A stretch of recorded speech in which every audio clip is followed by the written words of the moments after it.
Assalamualaikum warahmatullahi wabarakatuh. Perkenalkan nama saya Muhammad Reza Damarstu, NPM 2391008 dari kelas 4G Digital Journalism. Saya akan mempresentasikan materi tentang melindungi sumber jurnalisme di era digital. Era digital telah melahirkan berbagai fenomena baru termasuk buzzer, cyberbullying, dan tantangan baru bagi jurnalisme. Presentasi ini akan membahas tiga isu penting tersebut serta upaya untuk melindungi integritas informasi dan kebebasan pers di era digital. Yang pertama, apa itu buzzer? Buzzer merupakan menurut Budiana tahun 2022, buzzer merupakan individu yang memiliki kemampuan pengembangan pesan dengan cara menarik perhatian yang bertindak dengan tujuan tertentu. Buzzer dalam konteks politik merupakan individu atau kelompok yang memproduksi dan menyebarkan informasi kepada masyarakat dengan tujuan untuk menaikkan citra kandidat politik atau menjatuhkan lawan dengan menyebarkan informasi hoax, provokatif, hingga kampanye hitam. Biasanya mereka beroperasi menggunakan akun-akun palsu atau fake account untuk menciptakan kegaduhan dan mengendalikan opini publik di media sosial ataupun di media online lainnya. Dampak negatif buzzer terhadap opini publik, yaitu yang pertama, dapat memanipulasi opini. Buzzer dapat memutarbalikkan fakta dan menyebarkan informasi yang salah.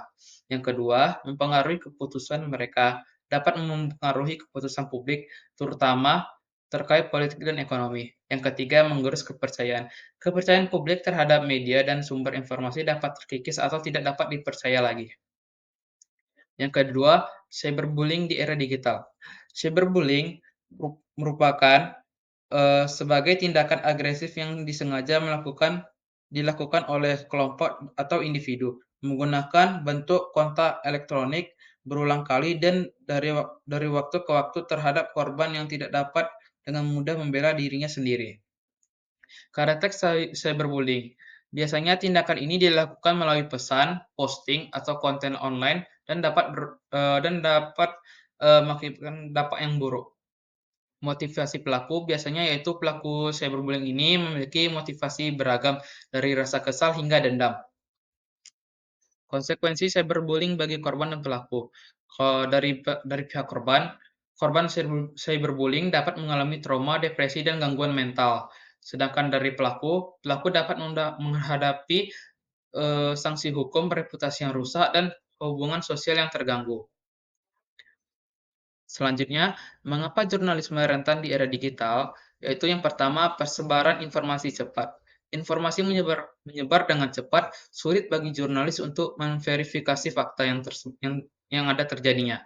Yang kedua, akses mudah ke informasi. Siapapun dapat mempublikasikan informasi, membuat kredibilitas jurnalis terancam.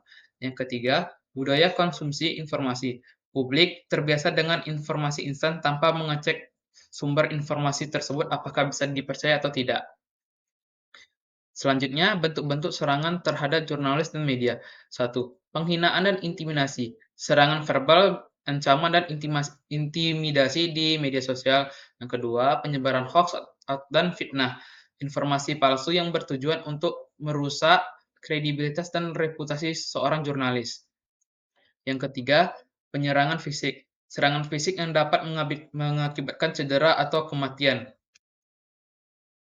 Perlindungan hukum etika bagi jurnalis, yaitu yang pertama dalam UU ITE, hukum yang mengatur informasi dan transaksi elektronik melindungi jurnalis.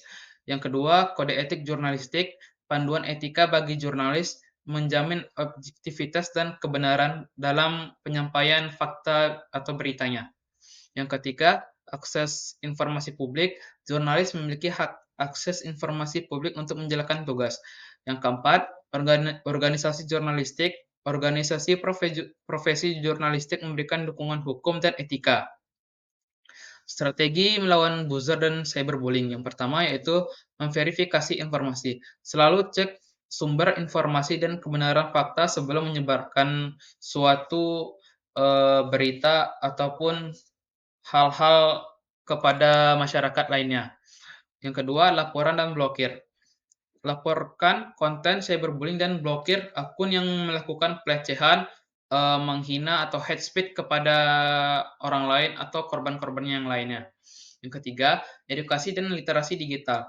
Tingkatkan literasi digital dan kemampuan kritis dalam menilai informasi. Yang keempat, kolaborasi dan advokasi. Berkolaborasi dengan organisasi dan lembaga untuk melawan buzzer dan cyberbullying. Kesimpulannya, yaitu buzzer, cyberbullying, dan tantangan jurnalisme di era digital membutuhkan langkah-langkah proaktif. Kita perlu melindungi integritas informasi, kebebasan pers, dan hak setiap orang untuk berekspresi tanpa takut diintimidasi. Meningkatkan literasi digital, mendukung jurnalis, dan bekerja sama untuk menciptakan ruang digital yang lebih aman dan beretika menjadi kunci. Sekian dari, presentasi saya. Assalamualaikum warahmatullahi wabarakatuh.